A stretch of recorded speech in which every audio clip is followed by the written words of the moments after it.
ഇന്നത്തെ ജോലിയിൽ നമുക്ക് സന്തോഷം ഇല്ലായെങ്കിൽ, ഇന്നത്തെ ജോലിയിലും സാഹചര്യത്തിലും സന്തോഷം ഇല്ലായെങ്കിൽ, അത് പുതിയൊരു ബെറ്റർ ആയിട്ടുള്ള ഓപ്പർച്യൂണിറ്റി സൃഷ്ടിക്കാൻ വേണ്ടിയിട്ട് ഈ ഇന്നത്തെ ജോലിനെ ഉപയോഗിക്കുക എന്നുള്ളത്.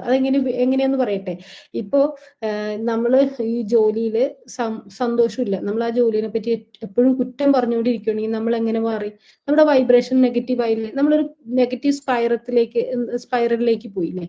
അപ്പൊ മനഃപൂർവ്വം ഡെലിബറേറ്റ് ആയിട്ട് അല്ലെ, വെറുതെ ഇരിക്കുമ്പോ കത്തിക്ക് മൂർച്ച വെക്കണം എന്ന് പറഞ്ഞ പോലെ, നമുക്ക് ഇഷ്ടമില്ലാത്തൊരു സാഹചര്യത്തിലാണെങ്കിൽ മസിൽ ബിൽഡ് ചെയ്യണ പോലെ മനഃപൂർവ്വം പോസിറ്റീവ് തിങ്കിങ്ങിലേക്ക് നമ്മൾ വരാൻ പറ്റണം. നമുക്ക് അതിന് ആദ്യം ഈ ഹീലിങ്ങും ഈ പ്രാക്ടീസും സെൽഫ് ഫോർഗിവ്നെസ്സും അതൊക്കെ നടക്കണോട്ടോ, എന്നാലും മാത്രമേ ഇത് പറ്റുള്ളൂ.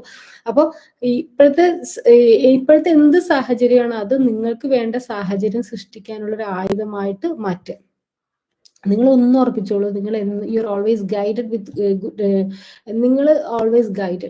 നിങ്ങൾ ഓൾവേസ് ഗൈഡ് ചെയ്യപ്പെട്ടുകൊണ്ടിരിക്കുന്നത്. നമ്മൾ വിചാരിക്കുന്ന എന്നെ ദൈവം എന്താണ് ഇങ്ങനെ ഒരു അവസ്ഥയെ കൊണ്ടിട്ടേക്കണേ, എനിക്കും മാത്രം എന്താണ് ഇങ്ങനെ ഒരു വിധി? നിങ്ങൾ ഒന്ന് മനസ്സിലാക്കുക, നിങ്ങൾ ഗൈഡ് ചെയ്യപ്പെട്ടുകൊണ്ടിരിക്കുകയാണ്. നിങ്ങൾ തിരിച്ചറിയുന്നില്ല എന്ന് വെച്ചിട്ട് നടക്കണില്ല എന്ന് പറയാൻ പറ്റില്ല.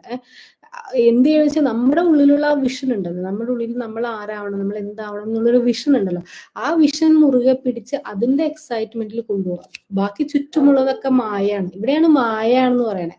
ഇവിടെയാണ് മായ, ചുറ്റുമുള്ളതൊക്കെ മായയാണ്. ആ മായയെ വിട്ടിട്ട് നമ്മുടെ വിഷനെ മുടിച്ച് മുന്നോട്ട് കൊണ്ടുപോകാം. ഓക്കെ.